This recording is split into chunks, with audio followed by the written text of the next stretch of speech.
الحمدللہ رب العالمین والصلاة والسلام علی سید الاشرف الانبیاء والمرسلین اما بعد فاعوذ باللہ من الشیطان الرجیم بسم اللہ الرحمن الرحیم الصلاة والسلام علیک یا سیدی یا رسول اللہ وعلی آلک واصحابک یا حبیب اللہ الصلاة والسلام علیک یا نبی اللہ وعلی آلک واصحابک یا نور اللہ جز اللہ عنا محمدا ما ہوا اہلہ۔ سیرت مصطفیٰ صلی اللہ تعالیٰ علیہ وآلہ وسلم لے کر حاضر خدمت ہوں، اور یہ مسلسل انشاءاللہ العزیز چلے گا۔ آج دوسرا سلسلہ میں آپ لوگ کے درمیان حاضر ہوں۔ سابقہ سلسلے میں ہم لوگوں نے یہ دیکھے تھے، اصحاب فیل کے بارے میں ہم لوگ جاننے کی کوشش کیے تھے، اور سرکار دو عالم صلی اللہ تعالیٰ علیہ وآلہ وسلم کے دادا حضور اور ہاشم اور قریش ہیں تو قریش کیوں ہیں، یہ تمام معلومات سے ہم لوگ آگاہی حاصل کیے تھے۔ اب آئیے سرکار دو عالم صلی اللہ تعالیٰ علیہ وسلم کے والد بزرگوار کے بارے میں جاننے کی کوشش کرتے ہیں۔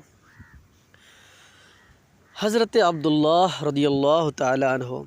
یہ ہمارے حضور صلی اللہ تعالیٰ علیہ وآلہ وسلم کے والد ماجد ہیں۔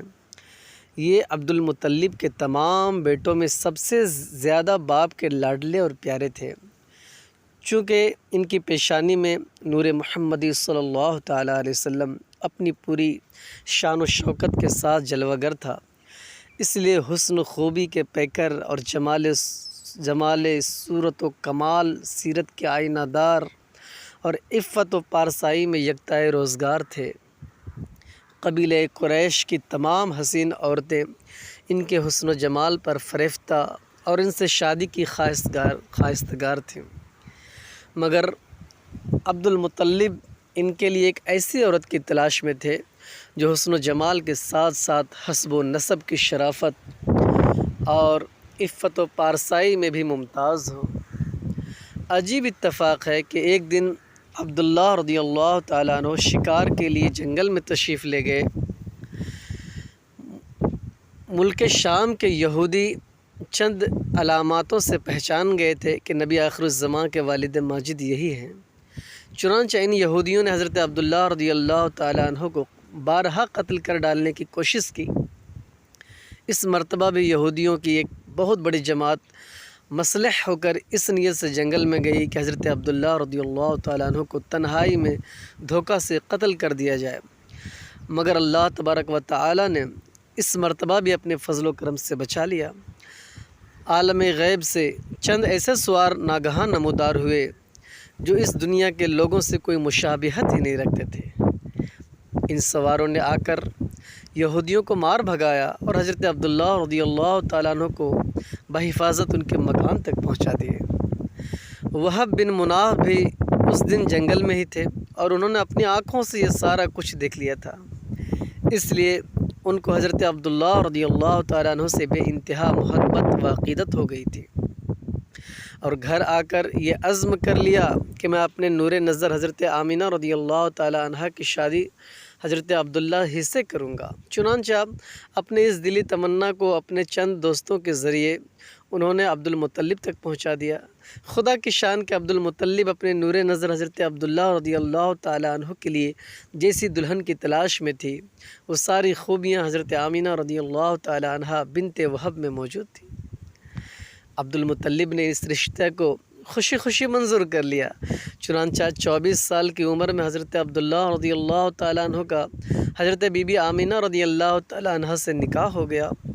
اور نور محمدی حضرت عبداللہ رضی اللہ تعالیٰ عنہ سے منتقل ہو کر بی بی آمینہ رضی اللہ تعالیٰ عنہ کے شکم اطہر میں جلوہ گر ہو گیا۔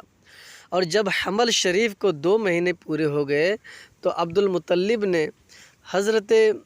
عبداللہ رضی اللہ تعالیٰ عنہ کو کھجوریں لانے کے لیے مدینہ منورہ زادہ اللہ شرف و تکریمہ بھیجا، یا تجارت کے لیے ملک شام روانہ ہوا، یہ راویوں میں اختلاف ہے۔ وہاں سے واپس لوٹتے ہوئے مدینہ میں اپنے والد کے ننیحال بنو ادے بن نجار میں ایک مار بیمار رہ کر 25 برس کی عمر میں وفات پا گئے اور وہیں دار نابغہ میں مدفون ہو گئے۔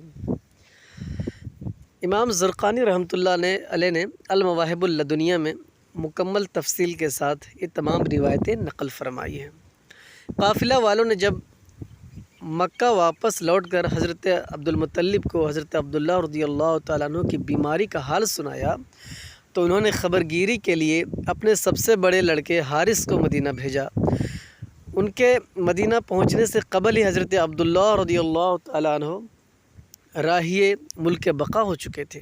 حارث نے مکہ واپس آ کر جب وفات کی خبر سنائی تو سارا گھر ماتم کدا بن گیا اور بنو ہاشم کے ہر گھر میں ماتم برپا ہو گیا۔ خود حضرت آمینہ رضی اللہ تعالی عنہا نے اپنے مرحوم شوہر کا ایسا پردرد مرثیہ کہا کہ جس کو سن کر آج بھی دل درد سے بھر جاتا ہے۔ روایت ہے کہ حضرت عبداللہ رضی اللہ تعالیٰ عنہ کی وفات پر فرشتوں نے غمگین ہو کر بڑی حسرت کے ساتھ یہ کہا، الہی تیرا نبی یتیم ہو گیا۔ حضرت حق نے فرمایا، کیا ہوا، میں اس کا حامی و ناصر ہوں۔ حضرت عبداللہ رضی اللہ تعالی عنہ کا ترکہ ایک لونڈی ایمن جس کا نام برکہ تھا، برکہ یا برکہ ایسا مختلف ناموں کے ساتھ ہے روایتیں، کچھ اونٹ کچھ بکریاں تھیں، یہ سب ترکہ حضور سرور عالم صلی اللہ تعالیٰ علیہ وسلم کو ملا۔ ایمن بچپن میں حضور اقدس صلی اللہ علیہ وسلم کی دیکھ بھال کرتی تھی، کھلاتی، کپڑا پہناتی، پرورش کی پورے ضروریات مہیا کرتی۔ اس لیے حضور اقدس صلی اللہ تعالیٰ علیہ وسلم تمام عمر ایمن کی دلجوئی فرماتے رہے۔ اپنے محبوب غلام حضرت زید بن حارثہ رضی اللہ تعالیٰ عنہ سے ان کا نکاح کر دیا اور ان کے شکم سے حضرت اسامہ رضی اللہ تعالیٰ عنہ پیدا ہوئے۔ حضور صلی اللہ تعالیٰ علیہ وسلم کے والدین کا ایمان۔ حضور اقدس صلی اللہ تعالیٰ علیہ وسلم کے والدین کریمین رضی اللہ تعالیٰ عنہما کے بارے میں علماء کا اختلاف ہے کہ وہ دونوں مومن ہے یا نہیں۔ بعض علماء ان دونوں کو مومن نہیں مانتے اور بعض علماء نے اس مسئلہ میں توقف کیا اور فرمایا کہ ان دونوں کو مومن یا کافر کہنے سے زبان کو روکنا چاہیے اور اس کا علم خدا جل وعلا کے سپرد کر دینا چاہیے۔ مگر اہل سنت کے علماء محققین مثلاً امام جلال الدین سیوطی و علامہ ابن حجر ہیثمی و امام قرطبی و امام حافظ الشام ابن ناصر الدین و حافظ شمس الدین دمشقی و قاضی ابوبکر ابن العربی مالکی و شیخ عبدالحق محدث دہلوی رحمۃ اللہ علیہ و صاحب الاکلیل مولانا عبدالحق مہاجر مدنی وغیرہم رحمہ اللہ تعالیٰ علیہ کی یہی عقیدہ اور قول ہے کہ حضور صلی اللہ تعالیٰ علیہ وآلہ وسلم کے والدین دونوں یقیناً بلا شبہ مومن ہیں۔ چنانچہ اس بارے میں حضرت شیخ عبدالحق محدث دہلوی رحمۃ اللہ علیہ کا ارشاد ہے کہ حضور صلی اللہ تعالیٰ علیہ وسلم کے والدین رضی اللہ تعالیٰ عنہما کو مومن نہ ماننا یہ علماء متقدمین کا مسلک ہے، لیکن علماء متاخرین نے تحقیق کے ساتھ اس مسئلہ کو ثابت کیا کہ حضور سید عالم صلی اللہ تعالیٰ علیہ وسلم کے والدین رضی اللہ تعالیٰ عنہما بلکہ حضور صلی اللہ تعالیٰ علیہ وسلم کے تمام آبا و اجداد حضرت آدم علیہ السلام تک سب کے سب مومن ہیں، اور ان حضرات کے ایمان کو ثابت کرنے میں علماء متاخرین کے 3 طریقے ہیں۔ اول یہ کہ حضور سید عالم صلی اللہ تعالیٰ علیہ وسلم کے والدین اور آبا و اجداد سب حضرت ابراہیم علیہ السلام کے دین پر تھے، لہذا مومن ہوئے۔ دوم یہ کہ یہ تمام حضرات حضور علیہ السلام کے اعلان نبوت سے پہلے ہی ایسے زمانے میں وفات پا گئے جو زمانہ فترت کہلاتا ہے، اور ان لوگوں تک حضور علیہ السلام کی دعوت ایمان پہنچی ہی نہیں، لہذا ہرگز ان حضرات کو کافر نہیں کہا جا سکتا، بلکہ ان لوگوں کو مومن ہی کہا جائے گا۔ سوم یہ کہ اللہ تعالیٰ نے ان حضرات کو زندہ فرما کر ان کی قبروں سے اٹھایا اور ان لوگوں نے کلمہ پڑھ کر حضور علیہ السلام کی تصدیق کی، اور حضور علیہ السلام کے والدین رضی اللہ تعالیٰ عنہما کو زندہ کرنے کی حدیث اگرچہ بذات خود ضعیف ہے، مگر اس کی سندیں اس قدر کثیر ہیں کہ یہ حدیث صحیح اور حسن کے درجے کو پہنچ گئی ہے، اور یہ وہ علم ہے جو علماء متقدمین پر پوشیدہ رہ گیا، جس کو حق تعالیٰ نے علماء متاخرین پر منکشف فرمایا، اور اللہ تبارک و تعالیٰ جس کو چاہتا ہے اپنے فضل سے اپنی رحمت کے ساتھ خاص فرما لیتا ہے۔ اور شیخ جلال الدین سیوطی رحمۃ اللہ علیہ نے اس مسئلہ میں چند رسائل تصنیف کیے ہیں اور اس مسئلہ کو دلیلوں سے ثابت کیا ہے اور مخالفین کے شبہات کا جواب دیا ہے۔ اسی طرح سے خاتم المفسرین حضرت شیخ اسماعیل حقی رحمۃ اللہ علیہ کا بیان ہے کہ امام قرطبی نے اپنی کتاب تذکرہ میں تحریر فرمایا ہے کہ حضرت عائشہ رضی اللہ تعالی عنہا نے فرمایا کہ حضور سید عالم صلی اللہ تعالی علیہ وسلم جب حجۃ الوداع میں ہم لوگوں کو ساتھ لے کر چلے اور حجون کی گھاٹی پر گزرے تو رنج و الم میں ڈوبے ہوئے رونے لگے، اور حضور سید عالم صلی اللہ تعالی علیہ وسلم کو روتا دیکھ کر میں بھی رونے لگی۔ پھر حضور سید عالم صلی اللہ تعالیٰ علیہ وسلم اپنی اونٹنی سے اتر پڑے اور کچھ دیر کے بعد میرے پاس واپس تشریف لائے تو خوش مسکراتے ہوئے تشریف لائے۔ میں نے دریافت کیا، یا رسول اللہ صلی اللہ تعالیٰ علیہ وسلم، آپ پر میری ماں باپ قربان، کیا بات ہے کہ آپ صلی اللہ تعالیٰ علیہ وسلم رنج و غم میں ڈوبے ہوئے اونٹنی سے اترے اور واپس لوٹے تو شاداں و فرحاں مسکراتے ہوئے تشریف فرما ہوئے؟ تو حضور سید عالم صلی اللہ تعالیٰ علیہ وسلم نے ارشاد فرمایا کہ میں اپنی والدہ حضرت آمینہ رضی اللہ تعالیٰ عنہ کی قبر کی زیارت کے لیے گیا تھا اور میں نے اللہ تعالیٰ سے سوال کیا، اللہ تبارک و تعالیٰ سے سوال کیا کہ وہ ان کو زندہ فرما دے، تو خداوند تعالیٰ نے ان کو زندہ فرما دیا اور وہ ایمان لائیں۔ یہ تفسیر روح البیان سورہ بقرہ کی آیت نمبر 119 کے بحث میں لکھا گیا ہے، اور الاشباح والنظائر میں ہے کہ ہر وہ شخص جو کفر کی حالت میں مر گیا ہو اس پر لعنت کرنا جائز ہے بجز رسول اللہ صلی اللہ تعالیٰ علیہ وسلم کے والدین رضی اللہ تعالیٰ عنہما کے، کیونکہ اس بات کا ثبوت موجود ہے کہ اللہ تعالیٰ نے ان دونوں کو زندہ فرمایا اور یہ دونوں ایمان لائے۔ یہ بھی ذکر کیا گیا ہے کہ حضور علیہ الصلوۃ والسلام اپنے ماں باپ کی قبروں کے پاس روئے اور ایک خشک درخت زمین میں بو دیا اور فرمایا کہ اگر یہ درخت ہرا ہو گیا تو یہ اس بات کی علامت ہوگی کہ ان دونوں کا ایمان لانا ممکن ہے۔ چنانچہ وہ درخت ہرا ہو گیا۔ پھر حضور علیہ الصلوۃ والسلام کی دعا کی برکت سے وہ دونوں اپنی اپنی قبروں سے نکل کر اسلام لائے اور پھر اپنی اپنی قبروں میں تشریف لے گئے۔ اور ان دونوں کا زندہ ہونا اور ایمان لانا نہ عقلاً محال ہے نہ شرعاً، کیونکہ قرآن پاک سے ثابت ہے کہ بنی اسرائیل کے مقتول نے زندہ ہو کر اپنے قاتل کا نام بتایا۔ اسی طرح حضرت عیسیٰ علیہ السلام کے دست مبارک سے بھی چند مردے زندہ ہوئے۔ جب یہ سب باتیں ثابت ہیں تو حضور علیہ الصلوۃ والسلام کے والدین کے زندہ ہو کر ایمان لانے میں بھلا کون سی چیز مانع ہو سکتی ہے؟ اور جس حدیث میں یہ آیا کہ میں نے اپنی والدہ کے لیے دعائے مغفرت کی اجازت طلب کی تو مجھے اس کی اجازت نہیں دی گئی، یہ حدیث حضور صلی اللہ علیہ وسلم کے والدین کے زندہ ہو کر ایمان لانے سے بہت پہلے کی ہے، کیونکہ حضور صلی اللہ علیہ وسلم کے والدین کا زندہ ہو کر ایمان لانا یہ حجۃ الوداع کے موقع پر ہوا، جو حضور علیہ الصلوۃ والسلام کے وصال سے چند ہی ماہ پہلے کا واقعہ ہے۔ اور حضور علیہ الصلوۃ والسلام کے مراتب و درجات ہمیشہ بڑھتے ہی رہے، تو ہو سکتا ہے کہ پہلے حضور علیہ الصلوۃ والسلام کو خداوند تعالیٰ نے یہ شرف نہیں عطا فرمایا تھا کہ آپ صلی اللہ علیہ وسلم کے والدین مسلمان ہوں، مگر بعد میں اس فضل و شرف سے بھی آپ صلی اللہ علیہ وسلم کو سرفراز فرما دیا گیا کہ آپ کے والدین کو صاحب ایمان بنا دیا۔